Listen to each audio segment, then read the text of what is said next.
வாழ்க்கை அப்படின்றது இந்த ஜென்மத்துக்கு ஒரு தரம். ஆனால் கடவுள் ஒரே ஜென்மத்தில் 2 ஜென்மத்தை எடுக்க வைக்கிறார். அதுக்கும் இந்த சந்தோஷம் தான் காரணம். அடுத்தது 3வது ஜென்மத்தையும் ஒரே ஜென்மத்தில் எடுத்து வைப்பார், இன்னும் ஒரு 10 வருஷத்துக்கு அப்புறம். அப்போ ஒரு ஜென்மத்தில் ஃபஸ்ட்டு இருக்கக்கூடிய ஜென்மம் கடனில் போச்சு, சோம்பேறித்தனத்தில் போச்சு, ஆணவத்தில் போச்சு, கடவுளுக்கு எதிராக செயல்பட்டதால் போச்சு. 2வது ஜென்மத்தில் அதையெல்லாம் உணர்ந்து திருத்தி ஒரு பெரிய பொறுப்பை ஒப்படைச்சிருக்காரு.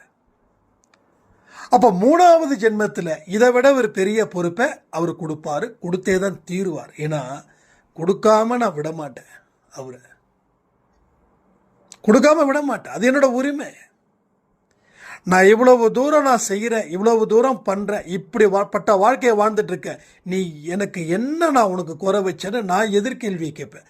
நேற்று சண்டை போட சொன்னேன், சண்டை போட்டிங்களா? சண்டை போட்டிங்களா இல்லையா? சண்டை போட்டு பாருங்க ஜி. சண்டை போட்டு பார்த்தாதான் ஜி அதில் இருக்கக்கூடிய விஷயம் புரியும். ரைட்டா? நேற்று